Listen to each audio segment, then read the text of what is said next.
Welcome to Animal Nonsense. I'm Jess. I'm David. We have now had 1,500 listeners. Yay!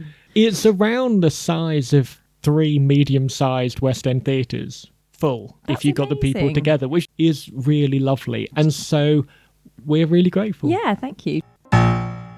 This weekend in the UK, it is Father's Day. In the mammal world, at least, there's only actually between 5 and 10% of fathers that participate in any way in their offspring's upbringing.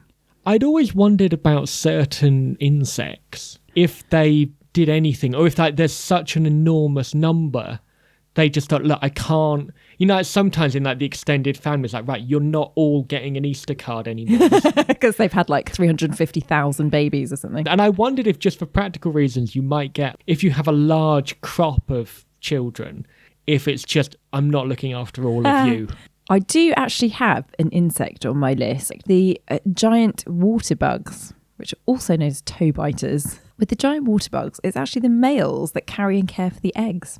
So the females will lay their eggs on the males' backs, and basically wherever there's any space is fair game. So he might have... So the guy's like a birthing man. Basically. And he can have eggs from several different females on there, and he'll care for them until they hatch. He'll keep them moist, but also they need to be kind of aerated. So he'll kind of dip below and above the water according to what the eggs need. He will fan them with his legs to keep them clean and prevent any fungal infections. And researchers have found that a giant water bug with eggs on is a more attractive mating prospect to a female giant water bug. Oh, the one without. He looks reliable. Yeah. Seahorses. Oh, now, isn't there something... Are the men pregnant in seahorses? Is that a thing? Yes, they are. It's actually the male who carries the pregnancy. So the female seahorses deposit their eggs into the male seahorse's pouch where the eggs are fertilised. Like he's got an egg basket, like at Easter, and she just sort of drops it in. But instead of the actual embryo going in there, she's just putting the eggs in, and then they're fertilised in there and incubated by him for several weeks, and then they're birthed as fully formed little baby seahorses. Oh, really? So so a seahorse, when it pops out, it's recognisably a seahorse? Yeah. Depending on the species, the males will carry between 5 and 2,000 babies with each pregnancy. No. But when they come out then, they must be microscopic. Tiny. I guess it depends on the species of seahorse. So I imagine that if it's a bigger seahorse, they can fit more babies in there. Emperor penguins. Once the female emperor penguin has produced her egg, she's exhausted so much energy that she needs to return to the sea to feed. So she leaves the male to incubate the egg. They have to do this quite awkward exchange where they sort of waddle together, and then she needs to plop the egg onto his feet, because if it touches the ice, the baby will die, because obviously it will get really cold. Like when footballers do Yeah, basically. They do this awkward little transfer, and then he keeps the egg warm, nesting on top of his feet, but then tucked under his belly. And he will keep it warm throughout the whole of the really harsh Antarctic winter. For over 2 months, the temperatures go as low as minus 60 degrees. And obviously, he's keeping this egg off the icy ground, so he's very diligent. He doesn't move, he doesn't eat, just huddles up with the other dads together. It must be really a relief when he's able to get it off his foot. Yeah, can you imagine? I hate holding anything for even 10 minutes. Or on your foot, it must alter how you walk and everything, because you must be aware of it. They can't really walk, honestly. They literally just kind of stationary. They can waddle a tiny bit. And I think if there's an awful storm or winds, they will really huddle in tight together, to form a mass of penguins. Then the female goes off to feed and replenish her energy.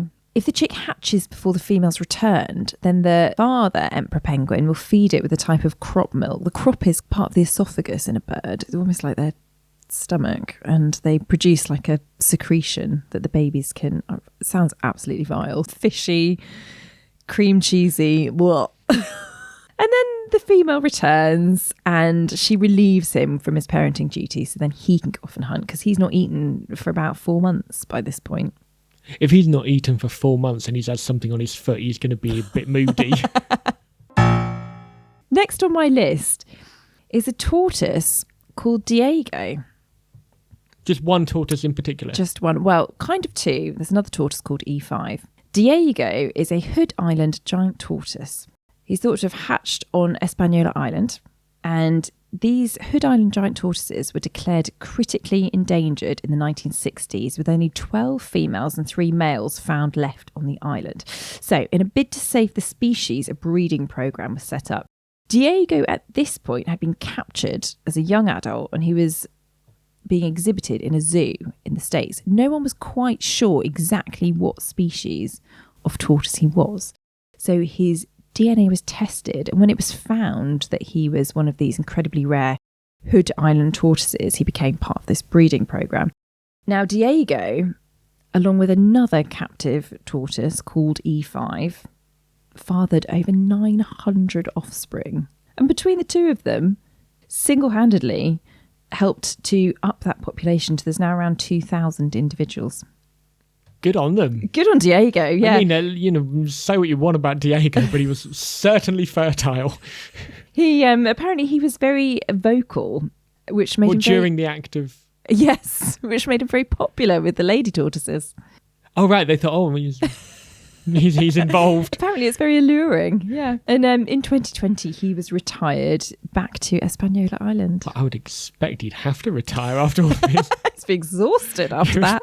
Just a long nap and some Horlicks ahead of him. Some potassium to build him up. Moving on to a very close relative of ours. So a male gorilla's primary job is to defend his troop from predators, including other male intruders. They spend a lot of time playing with their babies and are incredibly patient with them. They often allow their offspring just to use them as a climbing frame. They're also very good at mediating disagreements amongst the troop and amongst siblings, which, oh my God, no one prepares you for this as a parent.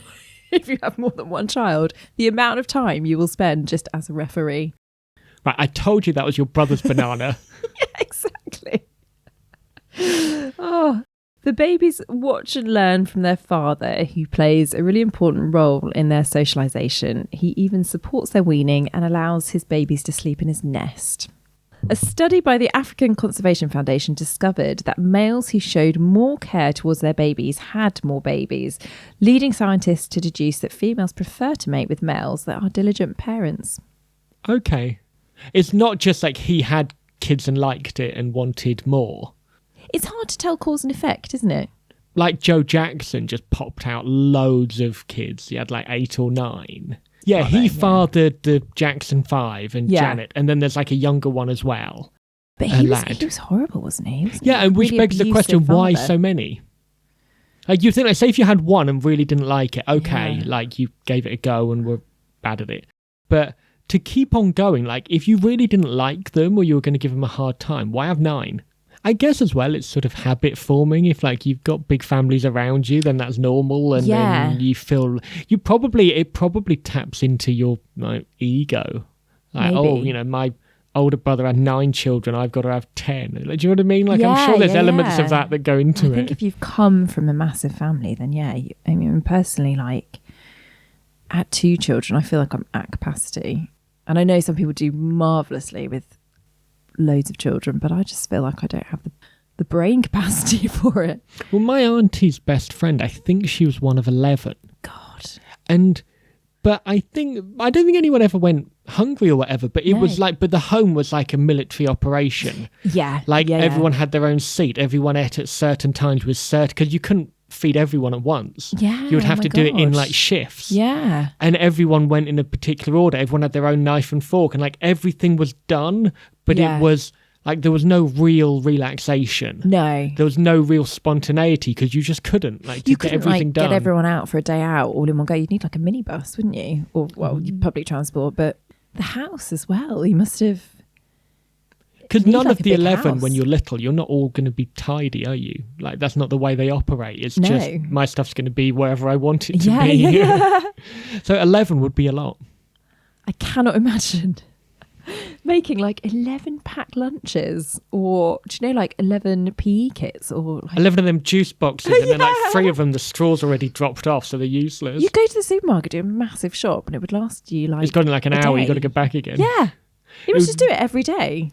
like even for just school, like she would have to do it like walking the kids to different schools and stuff. Yeah. It would be it was really hard to operate.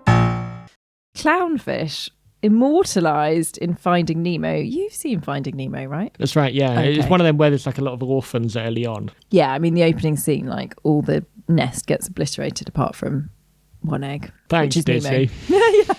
Anyway, immortalised in Finding Nemo, the clownfish is a very diligent parent and will fiercely protect his nest and eggs and care for them, including cleaning them and fanning them to keep them oxygenated. Does the clownfish keep them safe from like Hollywood? Because after Finding Nemo, it might want to be signed up. Probably want some commission. It's like, no, look, child actors is not a good idea. Things can go wrong. Clownfish are strictly monogamous, and if the male is found to be incompetent at caring for his young, the female will just refuse to mate with him again. All right, up your game or you're out. Yeah. You're having none of the other until you've got you sorted. Sort yourself out. Have you fed them? Have you watered them? You've done nothing. Well, don't expect you're coming in here. Interestingly, all clownfish are born male. And then the largest and most aggressive clownfish will transition over to female. The change occurs first in the brain and then subsequently in the reproductive organs. And when the female dies, the next in line in the social hierarchy, because they're quite hierarchical animals, which is usually her mate, will then begin to transition to female. Go on. What's your question? You said that the transition occurs first in the brain.